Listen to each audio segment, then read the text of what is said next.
Thank you, Honorable Chair. For draft resolution number 038-2026, we would like to move that this resolution be reviewed, specifically the program of work, Honorable Chair, and as soon as together with the City Engineering Office, review the program of work, I move that this resolution be included in the business in the next regular session for possible passage and approval. Motion duly seconded. Any objection? Hearing none, motion is approved. Moving forward, Honorable Presiding Officer, for messages and communications. For 7C1 is a copy of the City Mayor's Executive Order number 008, Series of 2026. At this point, Honorable Presiding Officer, I move that this communication be placed on file. Motion duly seconded. Any objection? Motion is carried.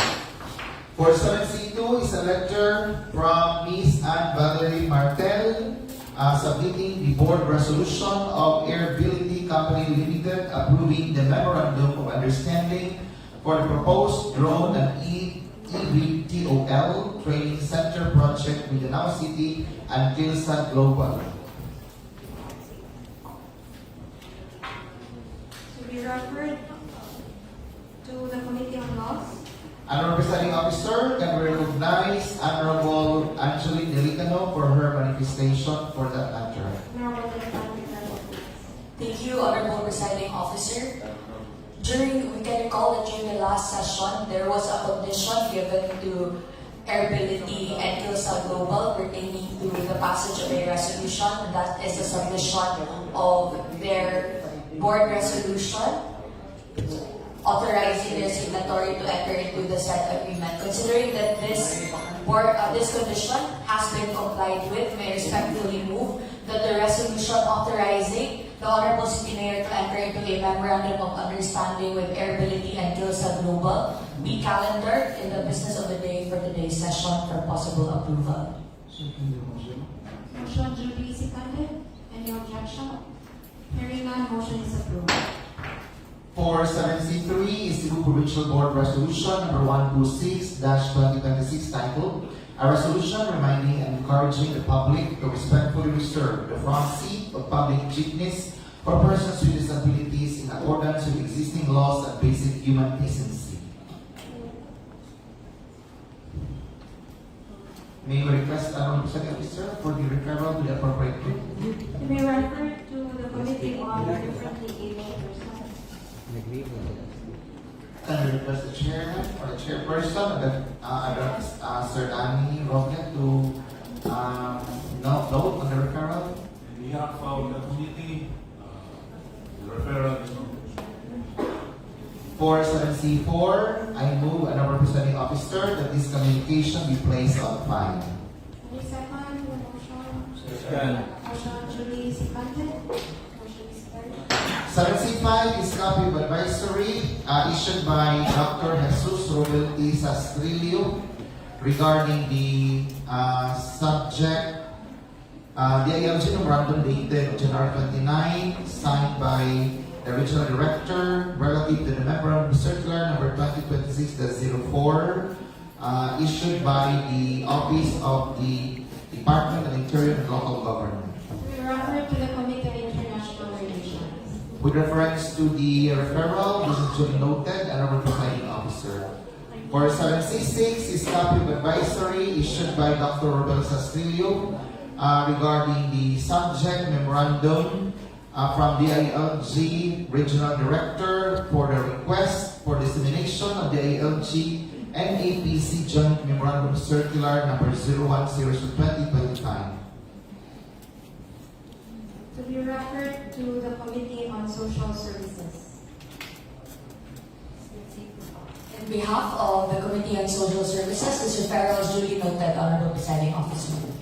For the sunsetting communication, 7C7, 7C8, 7C9, 7C10, 7C11, and 7C12, Honorable Presiding Officer, I move for to place these communications relative to Cebu Provincial Board of Resolutions to be placed on file. Accept the motion duly seconded, motion is carried. For the next item, under certified as urgent, we have no item calendar for this. Then for committee reports, first item is committee report from the Committee on Finance, Budget, and Appropriations. Can we recognize Honorable Perez for his report, Honorable Presiding Officer? Honorable Parents, you are recognized. Thank you very much, Honorable Presiding Officer. May I request the Honorable Secretary to kindly read the committee report, and particularly the recommendations portion, Honorable Chair.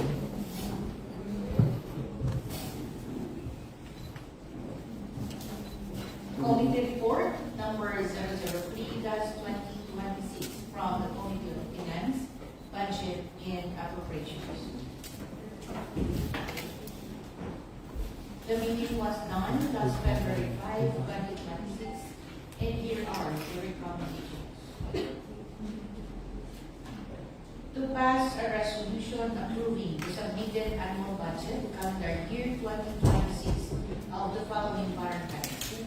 Barangay Baliang in the amount of 5,505,174 pesos. Barangay Binali, 6,621,500 pesos. Barangay Kabumahan, 6,192,000 pesos. Barangay Kabumayan, 8,297,500 pesos. Barangay Dunga, 3,946,500 pesos. Barangay Dunguan, 12,919,343 pesos. For Barangay Lamusig, 3,255,400 pesos. Barangay Lawakan, 4,550,000. Barangay Licos, 5,152,000. Magdabugto, 2,783,832 pesos. Barangay Malang, 3,981,500 pesos. Barangay Matayal, 4,454,000. Barangay Marita, we have 4,549,663 pesos. For Barangay Poblacion, 14,144,914 pesos. For Barangay Iling, 3,825,718 pesos. For Barangay Quezon, 4,631,328 pesos. Barangay Saksak, 3,506,000. Barangay Santa Leonor, 4,531,500 pesos. Barangay Santa Yusur, 5,677,137 pesos and 48 centavos. For Barangay Tabuk, 10,403,000. For Barangay Tulunon, 4,194,500 pesos. For Barangay Corazon, 12,654,000. On motion of Honorable Adano Hilo, seconded by Honorable Paulino L. Iscrino. Second, to require the corresponding department heads of the 7 employees to issue an office memorandum justifying that these employees are allowed to receive communication allowance in aid of the performance of their official duties and responsibilities to be submitted to the city mayor's office. Third, to require City Planning and Development Office to issue a certification declaring that Supplemental Annual Investment Program number 5, calendar year 2025 is consistent with the city's local development investment programs and comprehensive development plan. And fourth, to pass a resolution approving the request for financial assistance of Barangay Lawakan in the amount of 100,000 pesos for the purchase of 2 units laptop with complete accessories to be used in Lawakan Barangay Hall. On motion of Honorable Adano T. Robles, seconded by Honorable Paulino L. Vizcaino. Thank you. Thank you very much, Madam Secretary.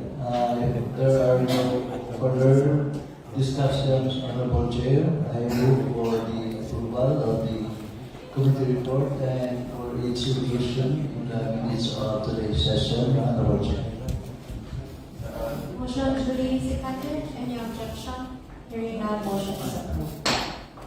Further, Honorable Chair, I move that recommendations number 1 and recommendation number 4 be calendared for business for the day for today's session, Honorable Chair. Second. Motion duly seconded. Any objection? Hearing none, motion is approved. Moving forward, for the next committee report is a joint committee report by the Committee on Trade, Commerce and Industry and the Committee on Finance, Budget and Appropriations. Honorable Presiding Officer, can we recognize Honorable Almendras for the report? Honorable Almendras, you are recognized. Thank you, Madam Secretary. Thank you, Madam Secretary. I ask the Secretary to please read the recommendations of the said report. Joint Committee Report number 001-2026 from the Committee of Trade, Commerce and Industry and the Committee on Finance, Budget and Appropriations. Joint meeting conducted last February 5, 2026, and here are the recommendations. To schedule another meeting of Draft Ordinance number 041-2025 titled An Ordinance Enacting the Comprehensive Danao City Economic Enterprise Code of 2025, creating the Danao City Economic Enterprise Office under the Office of the City Mayor, defining its structure, functions, scope, management mechanisms, and funding, and providing for its implementation after all the suggested amendments and proposed organizational structure is submitted. And to furnish a copy of this committee report to the following offices: City Administrator's Office, City Human Resource Management Office, Danao City Terminal, Danao City Slaughterhouse, Macapagal Durano Peaceport, Waterworks Division, and Market Division. Thank you. Thank you, Madam Secretary. Do you hear any questions regarding the report? Hearing none, would you like to request that the said committee report be included in the minutes of today's session? Motion duly seconded. Any objection? Hearing none, motion is approved. For item 8.3 is a committee report by the Committee on Laws, Rules, Privileges, and Good Government and Public Ethics. The Honorable Delicano, our Presiding Officer, wishes to be recognized for the report. Honorable Delicano, you are recognized. Thank you, Honorable Presiding Officer. I respectfully ask please our Honorable Secretary to the Sangguniang to kindly read the recommendations in the said committee report. Committee Report number 007-2026 from the Committee on Laws, Rules, and Privileges with Government and Public Ethics, conducted last February 9, 2026, and here are the recommendations. To approve draft resolution number 047-2026 titled A Resolution Urging the City Mayor to implement an immediate change in the design and security features of official identification cards issued to all City Hall employees and personnel due to the discovery that the current ID system has been compromised on the immediate coming session, and to enact an ordinance authorizing the temporary closure of Mabini Street, Efralota Street, and Pio del Pilar Street for the Takbo Contra Juga event from 1 p.m. on February 21, 2026 until 12 noon on February 22, 2026. On motion of Honorable Don Ruel G. Arias, seconded by Honorable Roland F. Perez, and Honorable Jose Calvin B. Tuates. Thank you. Thank you, Honorable Secretary. Should there be no questions, comments, clarifications on the said committee report, I most respectfully move for the approval of the committee report in its entirety. Second. Motion duly seconded. Any objection? Hearing none, motion is approved. Presiding Officer. Secondly, may I respectfully move that recommendations number 1 and 2 of the said committee report be included in the business of the day session.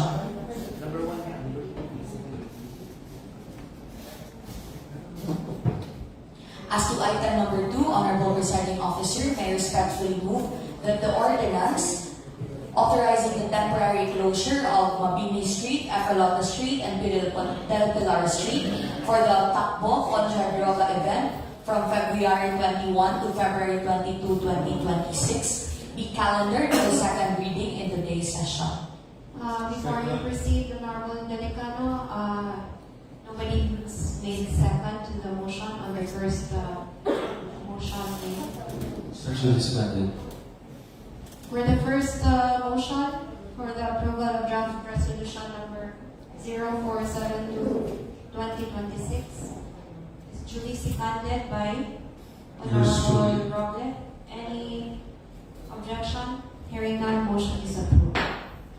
On your second motion, Honorable Delicano. Once again, the motion is seconded. Motion duly seconded. Any objection? Hearing none, motion is approved. Thank you, Honorable Presiding Officer. Lastly, may I most respectfully move that the said committee report be included in the business of the day, in the minutes of the day session. Seconded. Motion duly seconded. Any objection? Hearing none, motion is approved. For item 8.4 is a joint committee report by the Committee on Laws, Rules and Privileges, Good Government and Public Ethics, and the Committee on Finance, Budget and Appropriations. Again, Honorable Presiding Officer, can I recognize Honorable Delicano for the report? Honorable Delicano, you may now have the report. Thank you, Honorable Presiding Officer. May I kindly ask please our Honorable Secretary to kindly read the recommendation in the said joint committee report. Joint Committee Report number 003-2026 from both committees, Laws, Rules and Privileges, Good Government and Public Ethics, Finance, Budget and Appropriations. The meeting was conducted yesterday, and here are the recommendations. To pass a resolution granting authority to the city mayor to represent the city government of Lanao to enter into a deed of acceptance with the following donors: City of Pugo, 500,000 pesos; City Government of Davao, 500,000 pesos; Municipality of Daan Bantayan, 100,000. On motion of Honorable Don Ruel G. Arias, seconded by Honorable Roland M. Perez, Honorable Jose Calvin V. Duartes, and Honorable Adano P. Roque. Thank you. Thank you, Honorable Secretary. With that, should there be no questions, clarifications, or comments in the said joint committee report, I most respectfully move for the approval of the committee report in its entirety. Second. Motion duly seconded. Any objection? Hearing none, motion is approved. Secondly, Honorable Presiding Officer, may I most respectfully move for the inclusion in the business of the day of today's session, recommendation number 1 pertaining to the resolutions granting authority to enter into a deed of acceptance. Second. Second motion. Motion duly seconded. Any objection? Hearing none, motion is approved. Lastly, Honorable Presiding Officer, may I most respectfully move that the committee report in its entirety be included in the minutes of the day's session. Second. Motion duly seconded. Any objection? Hearing none, motion is approved. Moving forward, under second reading of proposed ordinance, this has with reference to recommendation number 2 of committee report number 007-2026 of the Committee on Laws, Rules, Privileges, and Good Government. This is draft ordinance number 010-2026 titled An Ordinance Authorizing the Temporary Closure of Mabini Street, Ecolota Street, and Del Pilar Street for the Takbo Contra Droga event. The proponent is Honorable Mary Glee Angeli H. Delicano. At this point, I move to open the period of debate and interpellation. Seconded. Motion duly seconded. I move to close the period of interpellation and debate. Second. Motion duly seconded. Motion is carried. I move to open the period of amendments. Go ahead. Motion duly seconded. Motion is carried. With no amendments made, I move to close the period of amendments. Second. Motion duly seconded. Motion is carried. Honorable Presiding Officer, can we recognize the proponent, Honorable Angeli H. Delicano, for her motion. Honorable Delicano, you are recognized. Thank you, Honorable Presiding Officer. I most respectfully move for the approval of Draft Ordinance Number 10-2026 pertaining to the temporary closure of certain roads in Mabini, Efelota, and Pio del Pilar for the Takbo Contra the Droga event. And that it be approved on second reading in today's session. I so move. Motion duly seconded. Any objection? Hearing none, motion is approved.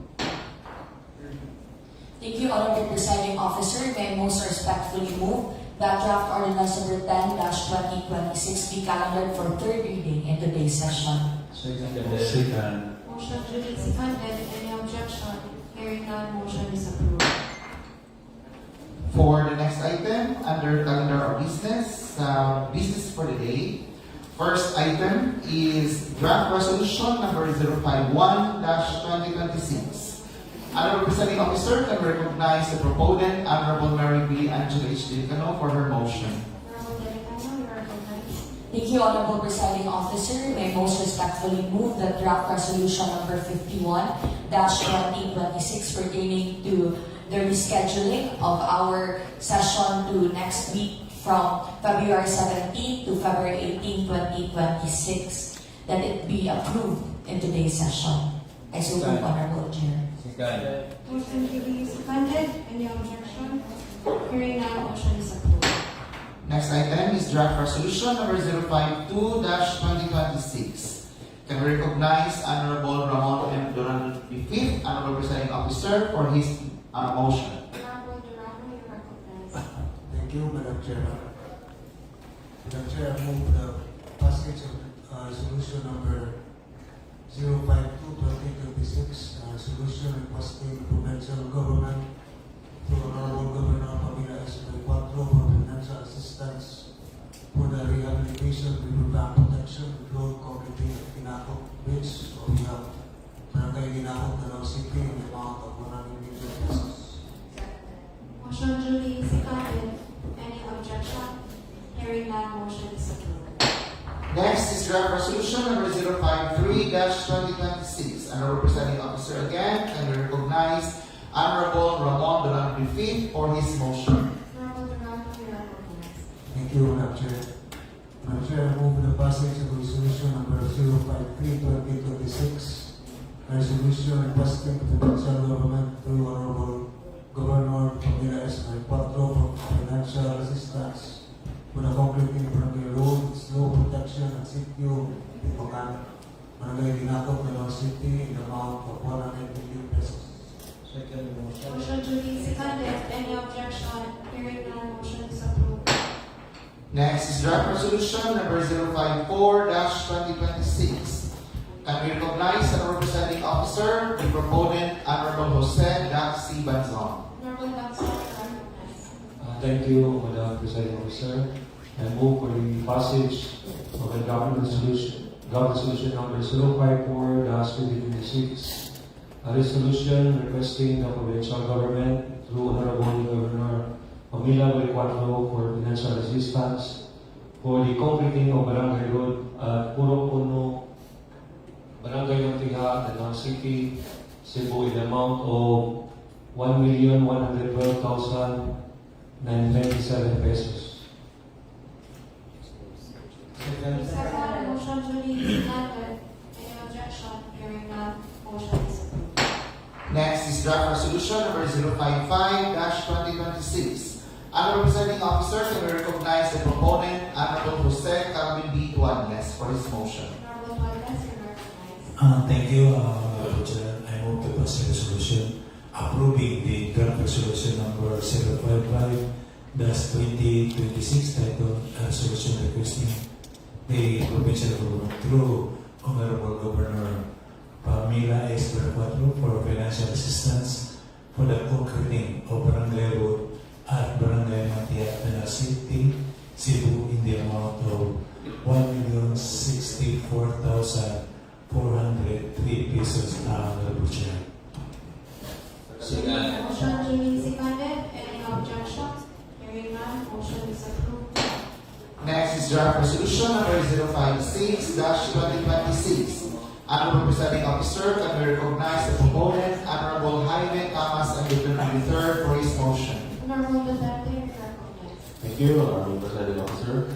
I move that draft resolution number 056-2026, a resolution requesting the provincial government through Honorable Governor Pamela S. Maricapto for financial assistance for the construction of concrete pavement, box culvert, and grouted riprap with concrete barrier at Barangay Tuburan-Sur, Danao City, in the amount of 4 million pesos. I move for the passage of that motion. Motion duly seconded. Any objection? Hearing none, motion is approved. Next is draft resolution number 057-2026. Can we recognize Honorable Presiding Officer, the proponent, Honorable Jose Tadeus B. Roble Jr. for his motion. Honorable Roble, you are recognized. Thank you, Madam Chair. I would like to move for the approval and passage of a resolution.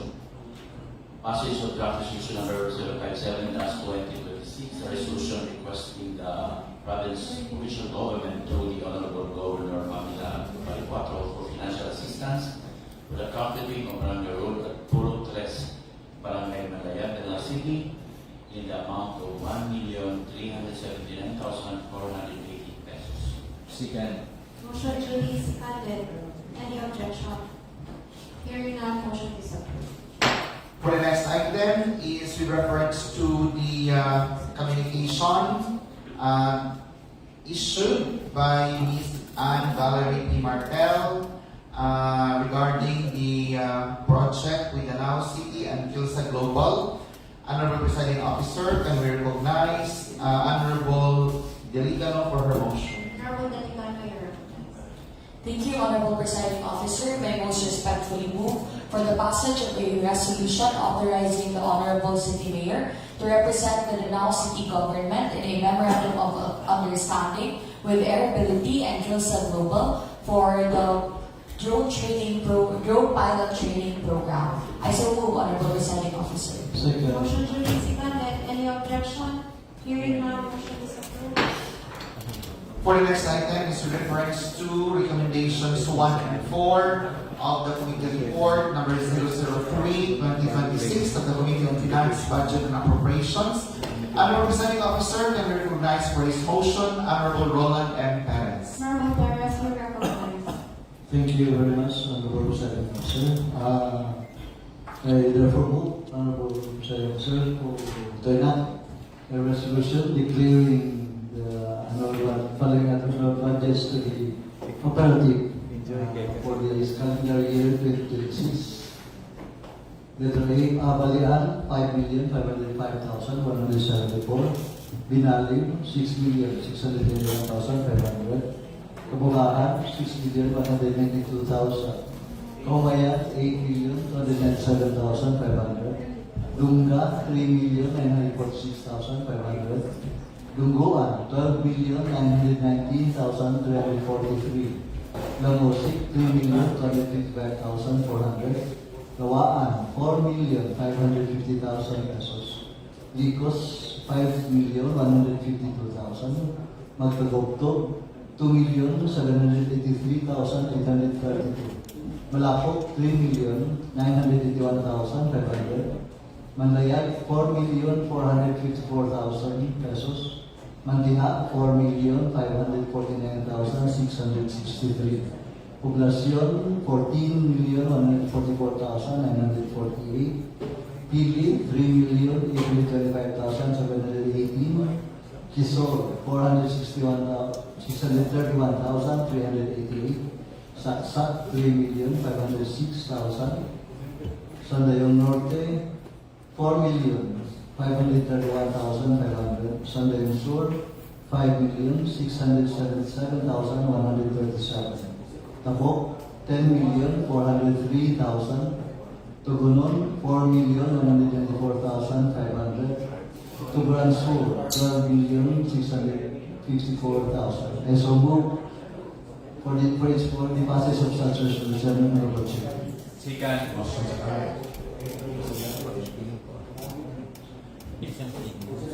Okay, motion duly seconded. Any objection? Hearing none, motion is approved.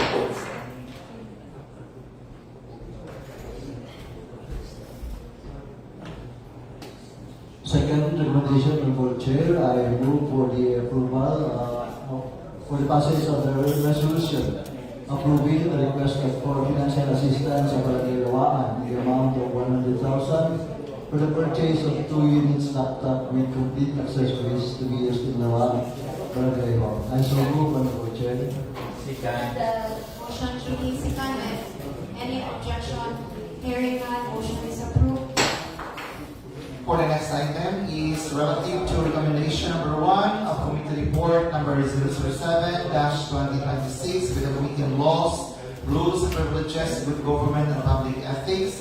At this juncture, Honorable Presiding Officer, can we recognize Honorable Filicano for her motion? Honorable Delicano, you are recognized. Thank you, Honorable Presiding Officer. I most respectfully move for the enactment of a resolution urging our city mayor to implement an immediate change in the design and security features of our official identification cards for City Hall employees and personnel due to the discovery that the current ID system has been compromised. Second. Motion duly seconded. Any objection? Hearing none, motion is approved. Next item is relative to recommendation number 1 of Joint Committee Report number 003-2026 of the Committee on Laws, Rules, Privileges, Good Government and Public Ethics and the Committee on Finance, Budget and Appropriations. Again, Honorable Presiding Officer, can we recognize Honorable Delicano for her motion? Honorable Delicano, you are recognized. Thank you, Honorable Presiding Officer. I most respectfully move for the passage of resolutions authorizing our Honorable City Mayor to represent the City of Danao in a deed of acceptance with the following donors and respective donations. First, the City of Bogo for the donation of 500,000 pesos. Second, the City Government of Davao for the donation of 500,000 pesos. And lastly, the Municipality of Daan Bantayan for the donation of 100,000 pesos. I so move, Honorable Presiding Officer. Second. Second motion. Any objection? Hearing none, motion is approved. Moving forward, we have proposed barangay ordinances and resolutions. We have one item under 10.d. Submitted resolution number 06 series of 2026 of Barangay Mantihat titled A Resolution Requesting Honorable Ramon D. Brown III, City Mayor, City of Danao, through all Sangguniang members of Danao City asking financial assistance in the amount of 120,000 pesos for the purchase of 1 PCCTV camera of Barangay Mantihat, Danao City. To be referred to the Committee on Finance. Duly noted, Honorable Chair. Next items, we have third reading of proposed ordinances. We have one item, draft ordinance number 010-2026 titled an ordinance authorizing the temporary closure of Mabini Street, Efra Street, and Pedro Pilar Street for the Tagbo Contra Droga event. Honorable Presiding Officer, can we recognize the proponent, Honorable Mary Lee Angela H. Delicano for her motion. Honorable Delicano, you are recognized. Thank you, Honorable Presiding Officer. I most respectfully move for the approval on third reading of the ordinance authorizing the temporary closure of the said streets for the Takbo Contra Droga event. Second. Motion duly seconded. Second.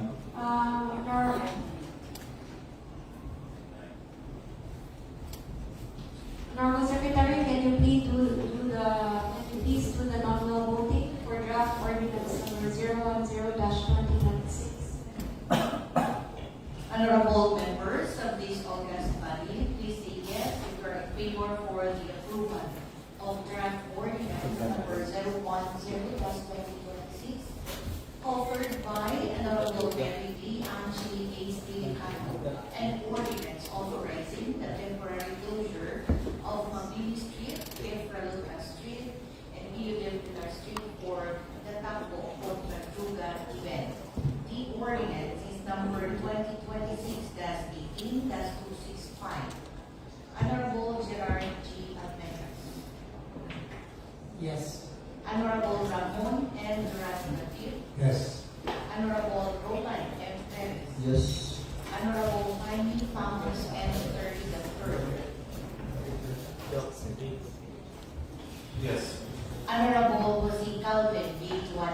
Yes. Honorable Mary Angeli A. Stilicano. Yes. Honorable Don Joel G. Arias. Yes. Honorable Jose Padillos Velopi Jr. Yes. Honorable Adan E. Roque. Yes. Honorable Cosida C. Banzo. Yes. Honorable Paulino L. Vizcaino. Yes. And Honorable Mel Stephen A. Matucan. Yes. Honorable Presiding Officer, there are 12 affirmative votes for the approval of ordinance number 2026-18-265. Thank you. Okay, with all members present in favor for the passage of draft ordinance number 010-2026, which is numbered ordinance number 2026-18-265, is now approved on its third and final reading.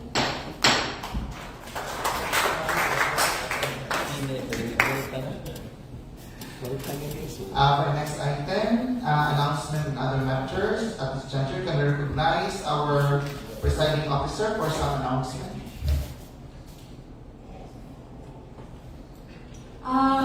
For everyone, we are all invited on Thursday, February 12, 2026 at the provincial capital for the Danao City Investment Forum 2026, hoping that everyone will be available to attend the said event. It's a whole day event. It will open at 9 o'clock in the morning. We hope to see you there. After the public hearing, we can go. We have a scheduled public hearing on Thursday. The public hearing is scheduled at 1:30 in the afternoon. It's opening lang po. Morning. Morning. Right after the proceed to the public hearing.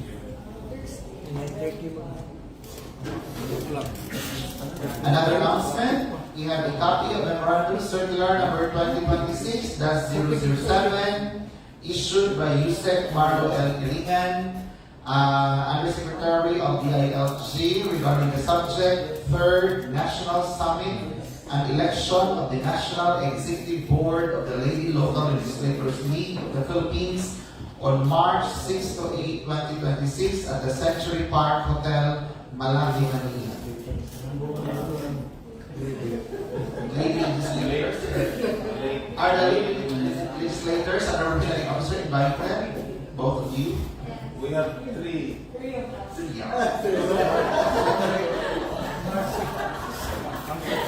Any other announcement from the members of this party? With no other announcements and our presiding officer, I move for the adjournment of the 27th regular session of the 18th Sangguniang Panlungsod of Danao City. Thank you, and the 27th regular session is now adjourned. Lidi man, yung lidi yan na.